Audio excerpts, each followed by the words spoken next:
Jóvenes, durante esta semana continuamos con la unidad 2 y estamos ya en el tema 3, biotransformación. Los seres humanos y animales están expuestos todos los días a una gran variedad de compuestos extraños llamados xenobióticos, sustancias que se absorben o se ingieren, tales como los fármacos, con fines terapéuticos.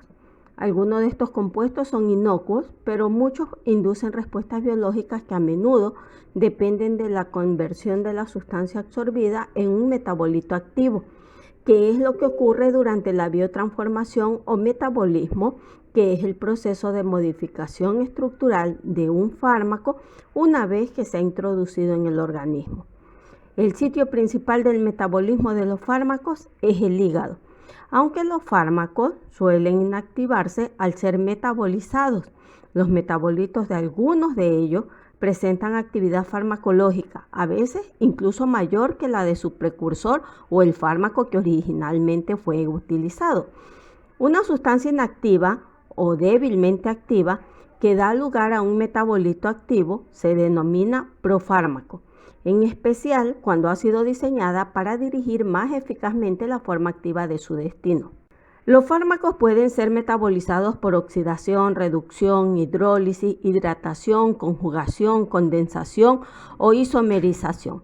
Sea cual fuere la vía elegida, el objetivo es facilitar su excreción. Existen enzimas metabólicas en muchos tejidos que son especialmente abundantes en el hígado. La velocidad del metabolismo de los fármacos no es igual en todos los individuos.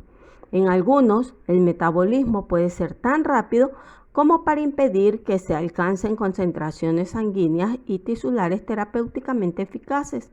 En otros puede ser muy lento, con lo cual dosis normales pueden provocar efectos tóxicos. La velocidad del metabolismo de los fármacos en los distintos individuos depende de factores genéticos, enfermedades concomitantes, especialmente las enfermedades hepáticas crónicas y la insuficiencia cardíaca avanzada, e interacciones farmacológicas, sobre todo las que implican inducción o inhibición del metabolismo. En muchos casos, el metabolismo de los fármacos comprende dos fases. En las reacciones de fase 1 se forma, modifica o elimina, es decir, se produce la oxidación, reducción o hidrólisis. Un grupo funcional es lo que se forma, modifica o elimina, un grupo funcional. Estas reacciones no son de carácter sintético.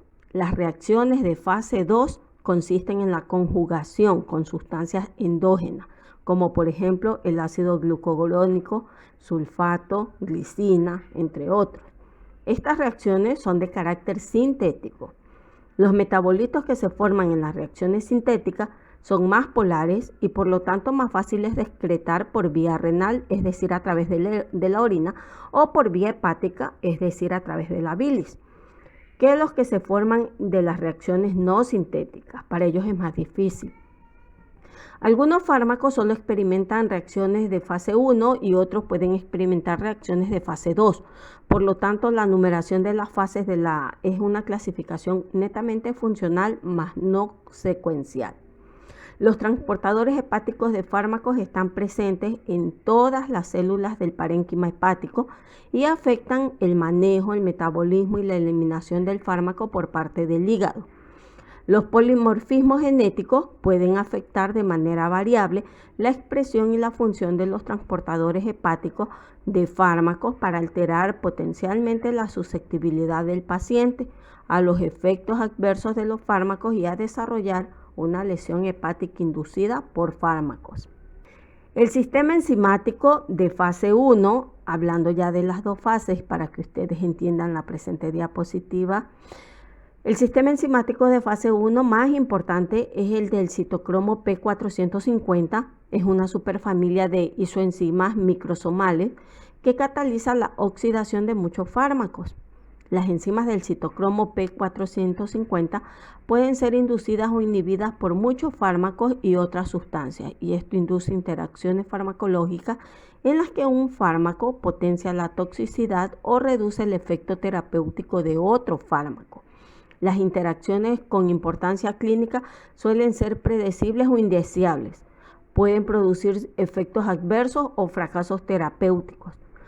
Con el envejecimiento, la capacidad metabólica del hígado a través del citocromo P450 se reduce en aproximadamente el 30%, debido a la disminución del tamaño y del flujo sanguíneo de este órgano, es decir, del hígado.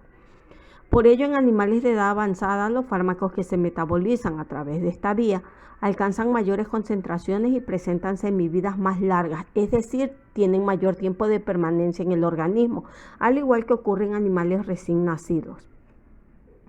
La formación de los glucurónidos es la reacción de la fase 2 más importante y es la única que se lleva a cabo en el sistema de enzimas microsomales del hígado. Los glucurónidos se secretan en la bilis y se eliminan en la orina. La conjugación aumenta la solubilidad de la mayoría de los fármacos y facilita por ende su excreción por vía renal. La conjugación con aminoácidos como la glutamina o glicina produce conjugados que se excretan con facilidad por la vía urinaria, pero no por la vía biliar. El envejecimiento no afecta la formación de los glucurónidos, es decir, que en la fase 2 de conjugación no se ve afectada por el envejecimiento. Sin embargo, en animales recién nacidos, la conversión a glucurónidos es lenta y potencialmente podría acarrear efectos graves. En lo que respecta a la velocidad del metabolismo de casi todos los fármacos a través de cualquier vía, tiene un límite máximo. Es una limitación de la capacidad. Sin embargo, a las concentraciones terapéuticas de la mayoría de los fármacos solo se encuentran ocupada una pequeña fracción de los sitios metabólicos enzimáticos, por lo que la velocidad del metabolismo aumenta al hacerlo la concentración del fármaco. En esta situación se dice que nos encontramos ante una eliminación de primer orden y en ella la velocidad del metabolismo del fármaco es una fracción constante de este que permanece en el organismo, es decir, que el fármaco presenta una semivida específica dentro del organismo. Un ejemplo de ello, si en el instante cero, es decir, en un momento determinado, lo vamos a decir como instante cero, el organismo contiene 500 miligramos de un fármaco. Transcurrida una hora y en virtud del metabolismo, podrían quedar solo 250 miligramos, es decir, se redujo al 50% del original. Y transcurridas 2 horas, ya va a estar reducido nuevamente el 50% de lo que quedaba. Ahora vamos a tener 125 miligramos. Entonces, este fármaco cada hora está reduciéndose al 50% de lo que tenía. Por lo tanto, la semivida sería de 1 hora para ese fármaco. Sin embargo, cuando se encuentran ocupados la mayor parte de los centros enzimáticos, el metabolismo se produce a su velocidad máxima y esta última no se modifica en una proporción a la concentración del fármaco.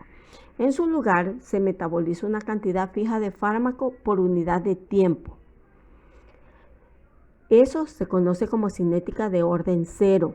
En este caso, por ejemplo, si en el instante cero el organismo contiene 500 miligramos de fármaco, esta cantidad puede reducirse a apenas 450 miligramos transcurrida 1 hora. Si transcurre otra hora más, se va nuevamente a reducir a 400 miligramos. Es decir, tiene una reducción fija, lo que indica una eliminación máxima de 50 miligramos cada hora, ¿verdad? Esto significa que no tenemos una semivida concreta. Al ir aumentando la concentración de fármaco, el metabolismo evoluciona de una cinética de orden 1, cuando empezaba a eliminarse el 50% del fármaco cada hora, a una de orden 0, donde vamos a tener un nivel específico de eliminación de fármaco y que va a ser mucho más larga y retardada.